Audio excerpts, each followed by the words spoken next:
Hey guys, it's Jill, and here we have the HGUC Efreet Schneid from the Unicorn OVA series.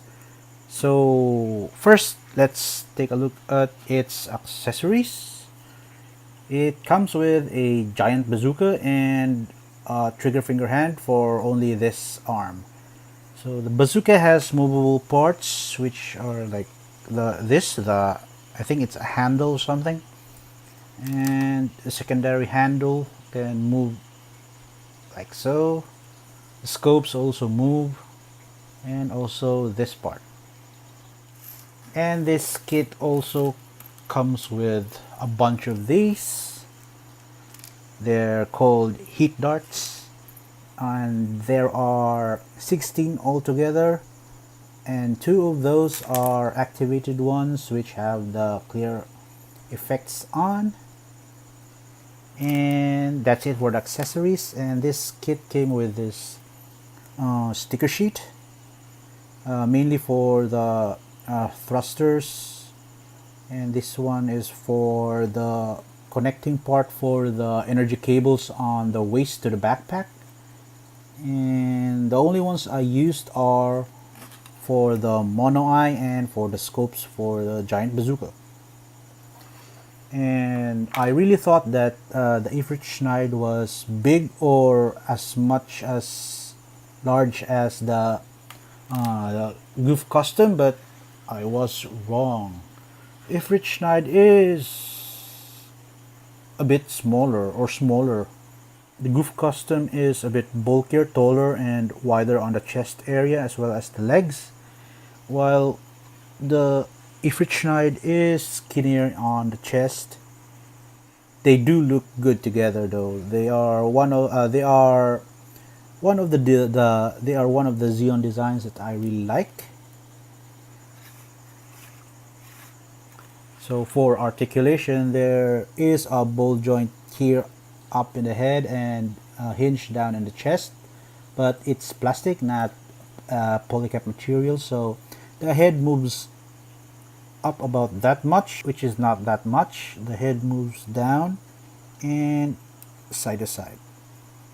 In the shoulder to chest connection, there's a gimmick that pulls out, making the this area more posable backwards and forwards.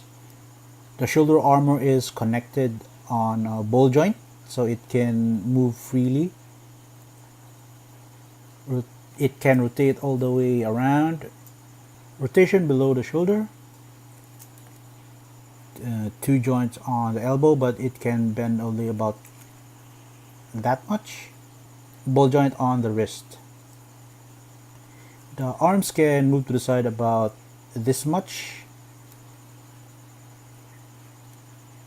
The chest to the waist connection is really good. There is a ball joint that is connected to the front here, and that ball joint is connected on a hinge like this. Ball joint here and a hinge right there. But sadly, it's hindered by the energy cables. So with the energy cables on, the waist can move side to side about that much until the energy cables pull it back right in place. And if you pull it up a bit, you can do some nice crunchy movements until it pops out. So without the energy cables attached, the waist mobility is really good, but with them on, it's just so, just like with the Goof Custom. The front skirts are molded together, but I cut them apart so it can move up about that much. Side skirts are on a hinge and it swivels backwards and forwards. But again, with the energy cables attached, the movement of the side skirt is a bit hindered. So doing the splits is not that great. It can only do about this much. There's rotation on the upper thigh, and there's a hip joint that moves side to side.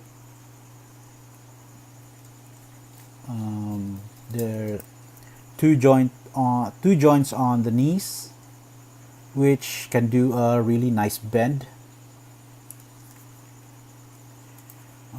There's a hinge up here in the feet and a ball joint down there, so it can move forwards about that much and back only about that much, and nice side to side movement. And also the mono eye can move side to side. You can either pop the dome off here and there's a peg that you can move sideways, or you can push the mono eye side to side. It's up to you. There's a bit of painting needed to make it more like the one in the box art and in the manual. So the mount for the heat darts are not in proper color, so I painted them gray. There's 4 in the shoulders, front and back, so there's a total of 8, and 4 in the side of the arm, and 2 in the back skirt. And I also painted the thruster bells yellow inside, and as well as this detail in the backpack, and also the yellow accents on the foot and on the crotch. So overall, I really like the kit. I like the way it looks. The design is pretty good. Articulation is okay, but not so good on the waist area. And this kit is really nice. So that's it for this review. Hit like if you like the video and subscribe for more build videos in the future.